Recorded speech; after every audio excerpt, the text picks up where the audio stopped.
Hi guys, it's Jamie here, and this is my new art journal. Only obviously it's not new, it's an old journal that I've done the cover for,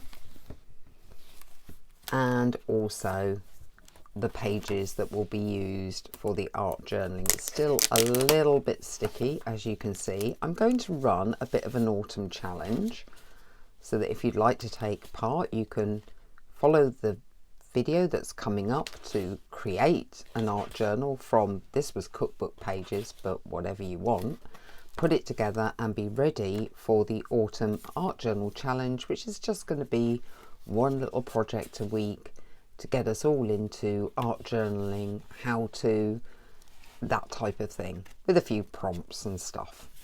So do keep watching the following video, because if nothing else, you can use what I'm showing in the video to just create a normal journal if you want. It doesn't have to be an art journal. Welcome to the Autumn Art Journal Challenge. And if no one joins me, I'm doing it anyway, quite seriously. I want to do an art journal challenge. I was doing one back in the summer. Didn't really know much about art journaling back then, so did it more like an art challenge. Now I understand about art journaling. I want to give it a go, try new techniques, just do one thing a week, because I find it relaxing, but I do find it challenging because I'm not a natural artist. So if you're like me and you can't draw for toffee, then welcome to this challenge. Now, the way we're going to start is, I had this journal, which I didn't use because I hated the cover. The feel of it just really sets my teeth on edge. So I am going to recover this, and I'm going to put my signatures into this. I've already covered it with a bit of masking tape to support that spine a bit, and I'm going to choose a cover for this later. These are the pages I'm going to use. As you can see, it's not art paper, it's from a cookbook, and a large cookbook, because I wanted it so that if I fold it, it would fit the journal. And all I'm going to do is roller on some gesso, white gesso, to knock this back a bit, but also to put some protection on the page so that you can paint and do art type stuff on here. If you don't do that, the paper will absorb it because it's not art paper.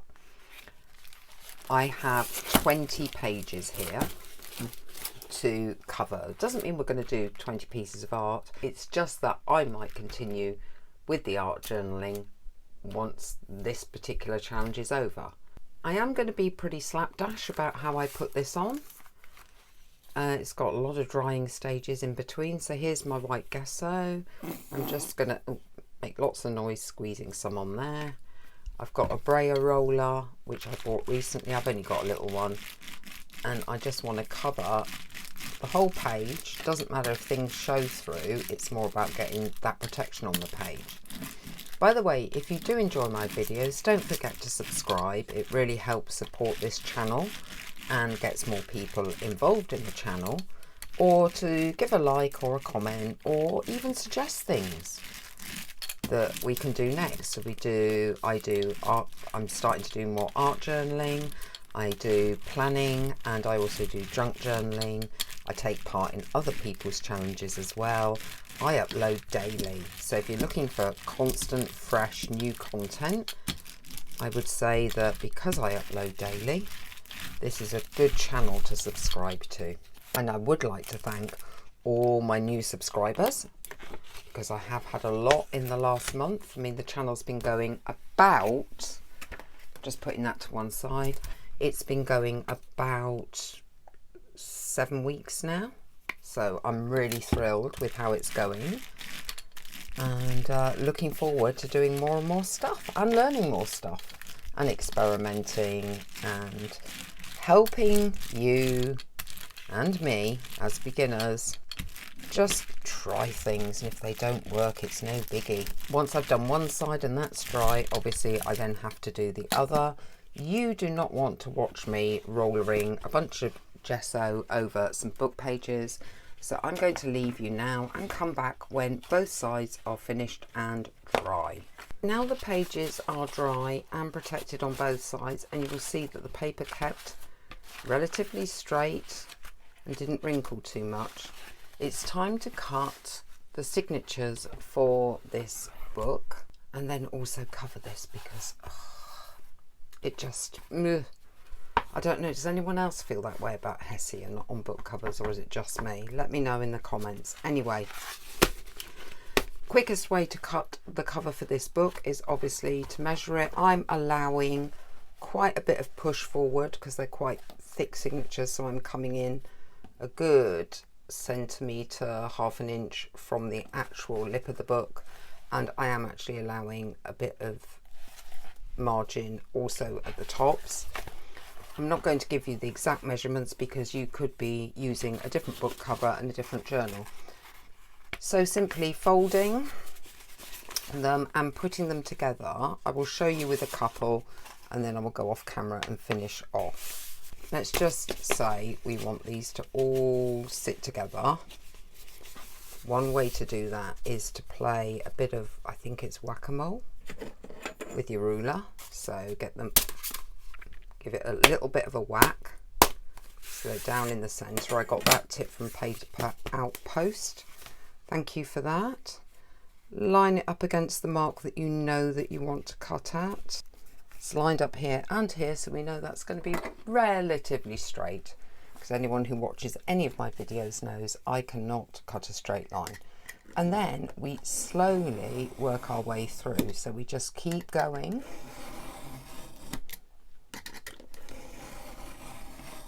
And then as they come away, you can do that to get them out of your way and just keep going. Now this time you can't pull them away because it folds over, but you can pull them aside. I will show you in a second what I mean. So as they cut, just pull them to one side. Just to show you, there are now 2 signatures in that book, and even though I measured in a good centimetre, half an inch, now that they're all together they are perfectly aligned, so you have to allow that push out room from that spine. So I've made 2 signatures and they will fit in the book. Now if I'm going to bulk the book up a lot, I might want to remove a few pages from each signature, because although there is room to grow, there's not a huge amount of room to grow. Or I accept that I might have a bulky book that sits like this, which I'm perfectly happy with, so that's fine by me. As I've explained, I hate this cover. So what I'm going to do is start to cover this. And the way I'm going to cover it is the cheapest possible way, which is the offcuts from cutting this down. I'm going to treat this very much like a typical collage process. So this is my background. I am going to do the whole inking, lay it down with some glue and start to layer it up to cover these 2 sides up to this groove. I'll leave that alone, so I'm only going up to those 2 turning points, so I'm not going all the way up over the spine, so you don't really see that inking, but that's fine by me. And I am just going to get my white glue and then just layering, but I'm going to be quite generous with this glue. I want the cover to stay on, although I will probably treat it as a piece of collage art to begin with, even the cover. I'm going to continue to do that with all those different stripes, and there are lots of them. May even do the inside depending on how far they go, and come back to you when that's done. I can safely say this has taken hours. I've already Mod Podged the inside, so it's a bit glossier, not tacky, but a bit glossier on the inside. The reason for Mod Podging is obviously with all these little layers, I want to make sure that it's stuck down and protected. Just want to get this on. So this is your protective kind of topper. It will act a bit like a glue if you want it to, but what I want it to do is just make sure that everything is stuck down and protected. How much you put into covering and using scraps to cover journals is entirely up to you. Obviously, from my point of view, this did use up a lot of strips that would have been sitting in my already, again, overflowing scraps box for a long time probably. So to me it was worth the time and effort. Hey guys, it's the next day, so I'm just back to let you know that, because this has had a very long time now, overnight, to dry and seal. Oh, it's beautiful. Who could believe strips of paper could end up looking so stunning? Part of me is tempted to leave it alone. Part of me wants to decorate this front cover a little bit. So I'm going to go with the decorating. Could be a big mistake. You just never know with these things. So what I've pulled out is some confetti that I've got and some bits of gold leaf type thing. I don't think it's real. And my Mod Podge. It's very weird stuff, this.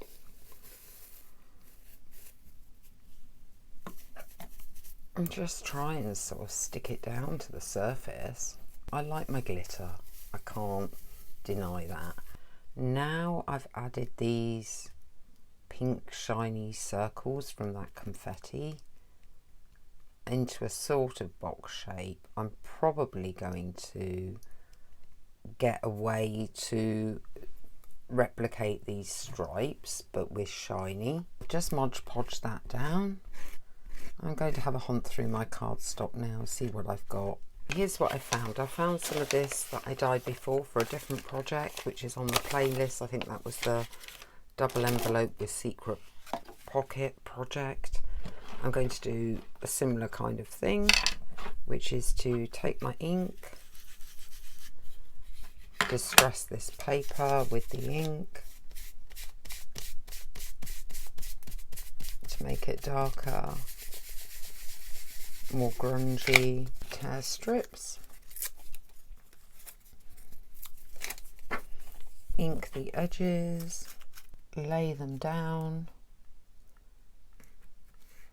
create a rough oblongy nameplate type effect. I'm going to alternate the stripes and I'm going to push them quite up close to each other, so only a tiny amount of that pink shows through, like little amounts. The other thing I'm doing to create some different colours is to use the existing paper stock, but then take a different colour ink pad and just add a little to it to create a slightly different look. That needs to be a little stronger. Just try purple. Yeah, that's bringing up a different look again. Still got the gold in there, just. And then I'm still edging in that same Distress Espresso, so that again you have that continuity throughout this piece of layering. I'm definitely going for this layered look. Obviously you decorate the front of your journal how you want to. I'm just showing you what I'm doing with mine. For some reason this image reminds me of a kingfisher. So I'm going to look online for an image of a kingfisher that I can fussy cut out and add to this. Meanwhile, I'm just putting another layer of Mod Podge over this layering. Here's what I found. I didn't find this. I found this as a photograph, a very clear photograph of a kingfisher online. I've then run it through a filter on PixArt app to create this sort of slightly modern, funky looking design. I think that because it has almost the paneling in it, I think that will go beautifully with this. This is now dry and you can see that little bit of shine coming through and a bit of the gold. So that is now going to be cut out and put on top.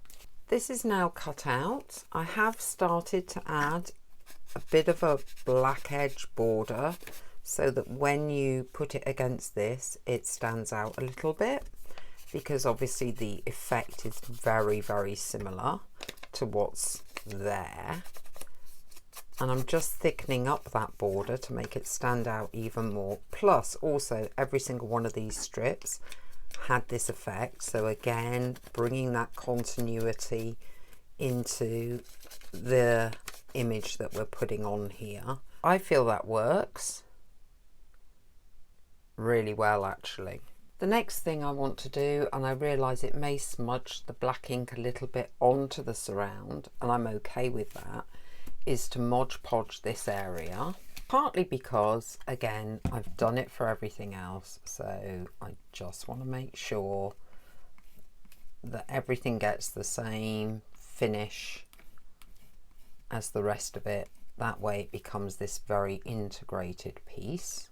And one more stage after this. This next stage is not strictly necessary, so I will leave this one up to you. I have some gloss varnish for acrylic finishes, and it does, if you think anything's tacky, which this isn't to be honest, you can put this over to seal the project. So I'm going to do that because I think it's a nice little finishing touch, not because it makes a huge difference to the look or anything like that.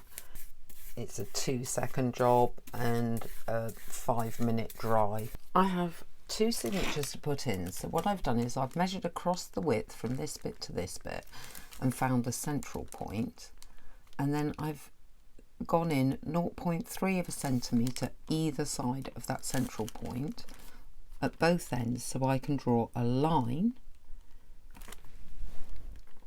as to where I'm going to put those signatures. So the back one will go here and the front one will go here.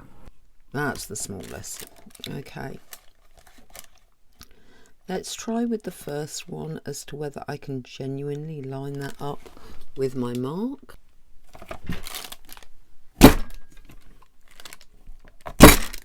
And come in this way. Seem to have done it. And then over.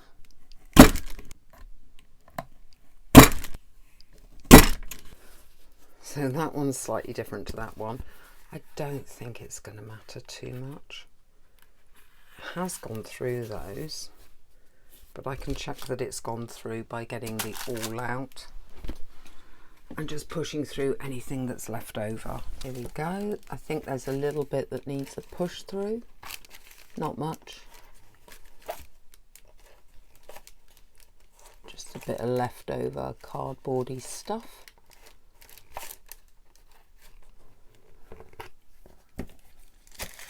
And then you can tidy that up this side with just a pair of scissors if you want.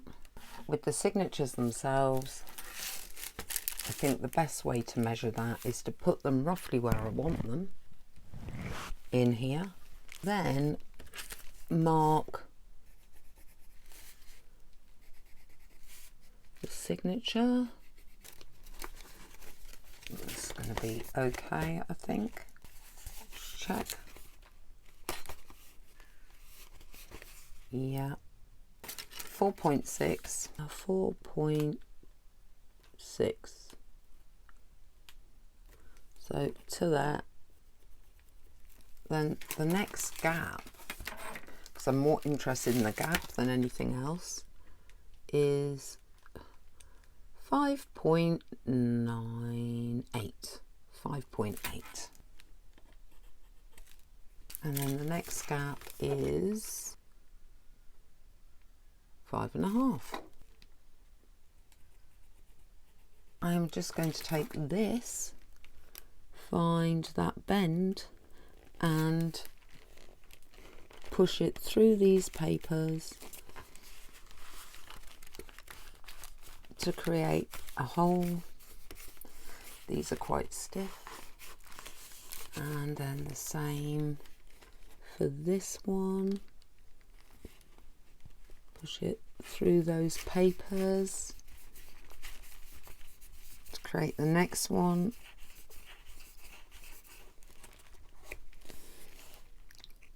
and then the same again. Now I've got my 3 holes in there. Then we want to take 3 lengths of this thread, so 1, 2, 3. The way I'm going to do this is I'm going to go through the central hole and through the first row and the central hole of that one, and then pull, hold it, pull the rest of the thread through. Then I'm going to come up through the top hole, same line, and through the hole in that paper. Hopefully, yes. Then down to the bottom, through that one, and through the bottom hole of there.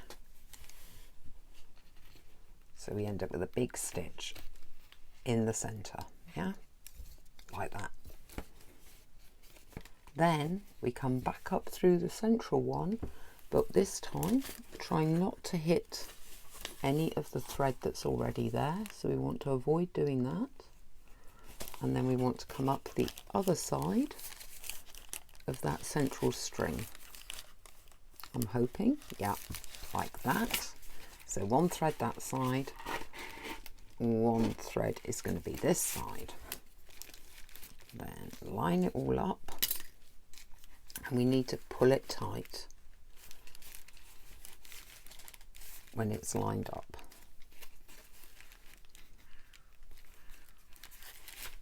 Once you're happy with that, you can then tie it off.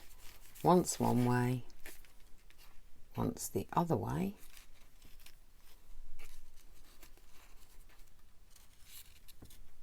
Once the other way. I'm hoping this is still on camera.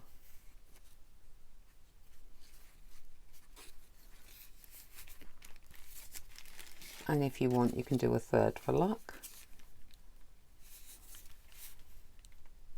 And that is 1 signature in. And then you repeat that process with the second one. And hopefully we have our little art journal filled with old cookbook pages, basically ready to go. And then we have this, which is the next bit that I want to tackle, because I don't like the feel of it, and also I don't really want to see the stitches, though you can see the stitches on some journals and it looks nice. I don't really have material that I like, that I feel matches this as well as the packing tape does, because let's be honest, it's similar colourways. So what I'm going to do is, this packing tape isn't hugely sticky. I'm going to get a bit of glue and run it down the edge.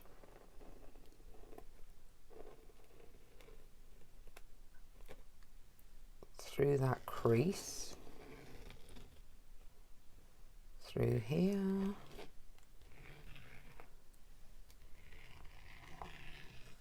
You wouldn't normally do this.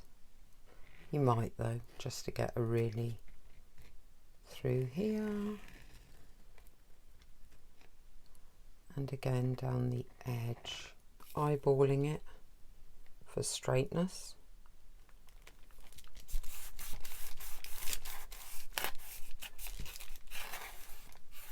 And cut it.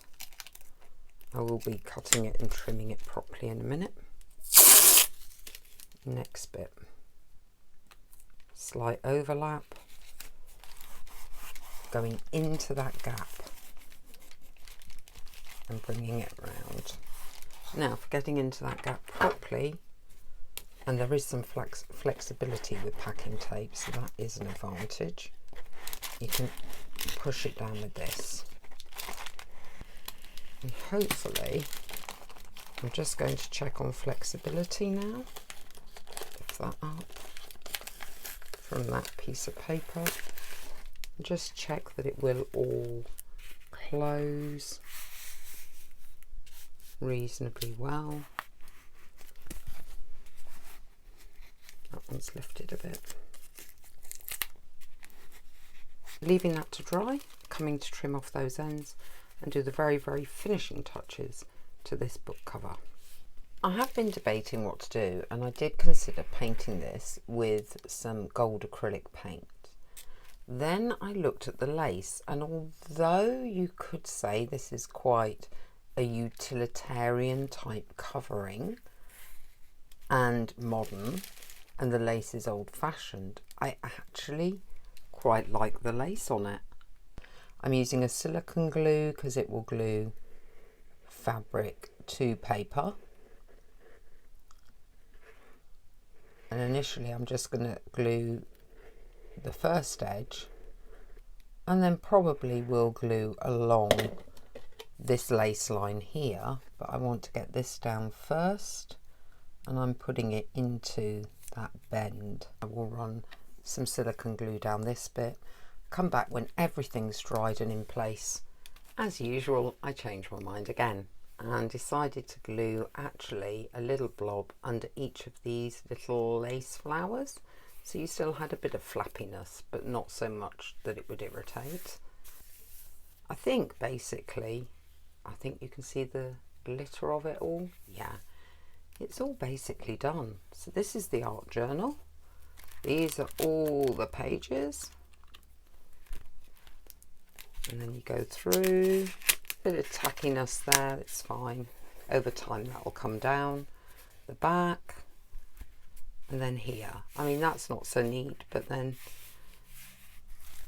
I'm perfectly happy to keep that as it is, to be fair. That's the journal made. Now to fill it. If you enjoyed this video, want to take part in doing some art journaling with me over this autumn stroke fall with some prompts and things like that, do subscribe, like, comment. You can contact me on Instagram, same name of the account, Journaling with Jamie, and I can send you the prompts that I'm going to be using. Thank you for your time, and I'll see you next time. Bye.